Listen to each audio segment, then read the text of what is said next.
Halo Sobat Bioedu, Assalamualaikum warahmatullahi wabarakatuh. Perkenalkan, nama saya Linda Komalasari. Saya dari kelas 2B, asal saya dari Bandung Barat.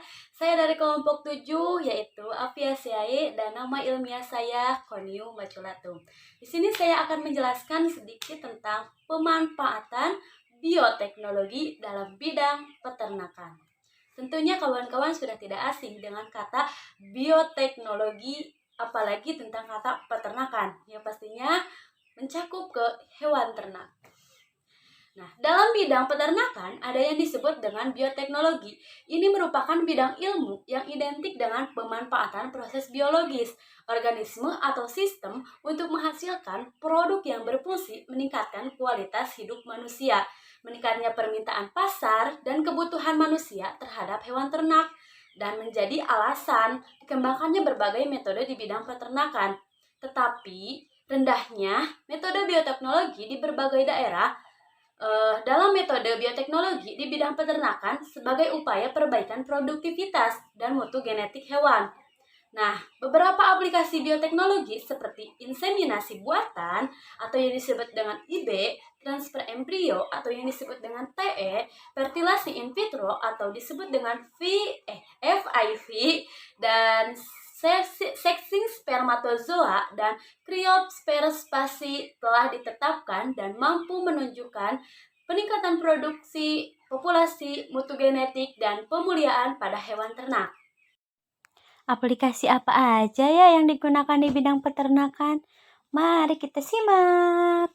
Nah, dalam pemanfaatan bioteknologi peternakan ada yang disebut dengan aplikasinya.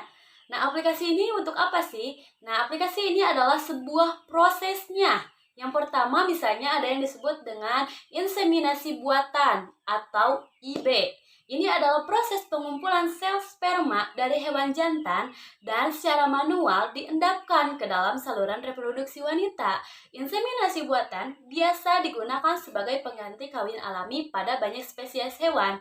Karena banyaknya manfaat yang bisa didapatkan dari teknik ini, proses inseminasi sebagai upaya peningkatan kualitas ternak telah dilakukan pada ternak seperti sapi, kerbau, babi, ayam, kambing, domba, dan yang lainnya. Perkembangan sejarah IB telah diinovasi dari tahun ke tahun dan berhasil diterima di seluruh dunia. Yang kedua, apaan tuh? Nah, yang kedua ada yang disebut dengan transfer embrio atau yang disebut dengan TE. Nah, ini adalah sebuah teknik memasukkan embrio ke dalam embrio ternak betina untuk tujuan tertentu. TE berguna dalam meningkatkan kualitas genetika atau yang disebut dengan produktivitas ternak dan populasi. Nah, pemulihan ternak ini merupakan solusi perbaikan kualitas genetik hewan ternak sehingga memudahkan hewan yang sulit kawin secara alami, juga meningkatkan kesejahteraan petani. Awalnya teknik ini untuk memulihkan dan mentransfer embrio sapi dilakukan secara eksklusif operasi. Nah, namun pada akhir 1970-an, sebagian besar embrio ditemukan dan dipindahkan tanpa operasi. Mau tahu yang ketiga apa? Nah, yang ketiga ada yang disebut dengan fertilisasi in vitro. Teknik fertilisasi in vitro ini adalah upaya pembuahan sperma dan ovum dalam skala laboratorium atau di luar organ reproduksi. Di lapangan, fertilasi in vitro ini merupakan salah satu pemanfaatan limbah ovarium berasalkan dari sapi betina yang telah dipotong. Nah, teknik tersebut juga diharapkan dapat meningkatkan produksi massal ternak dan meningkatkan populasi ternak di Indonesia. Next, simak ke nomor 4 yuk. Yang keempat ada yang disebut dengan sexing spermatozoa. Nah, ini adalah sebuah teknik dalam bidang bioteknologi yang sudah tidak asing. Nah, metode seleksi untuk menghasilkan spesies dari jenis kelamin tertentu. Teknik pemisahan spermatozoa X dan Y dapat ditentukan dengan mengamati perbedaan densititas atau motilitas sperma.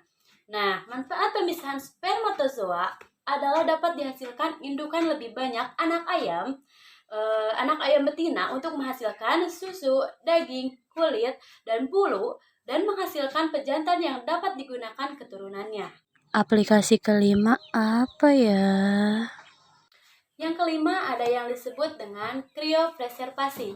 Kriopreservasi merupakan salah satu teknik di bidang bioteknologi yang telah ada sudah lama terpasang. Nah, teknik ini merupakan teknik penyimpanan sel materi genetik lainnya dalam kondisi beku.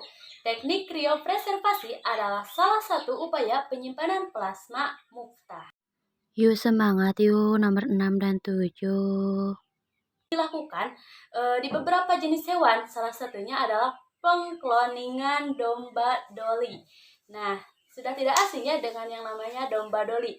Nah, melalui cloning hewan, beberapa organ manusia untuk keperluan transplantasi penyembuhan suatu penyakit berhasil dibentuk.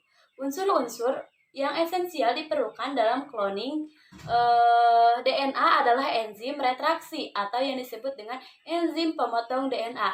Nah, cloning vektor atau pembawa ini adalah enzim ligase yang berfungsi menyambung rantai DNA.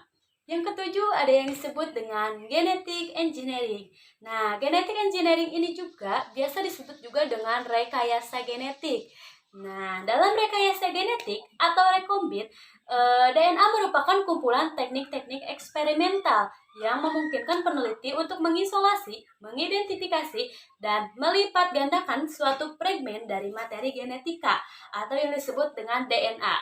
Nah, dalam bentuk murninya, produk rekayasa genetika biasa disebut dengan istilah GMO. Nah, dalam rekayasa genetik pasti ada sebuah manfaatnya, yaitu yang pertama, mengurangi biaya dan meningkatkan penyediaan sejumlah besar bahan yang sekarang digunakan di dalam pengobatan, pertanian, dan industri.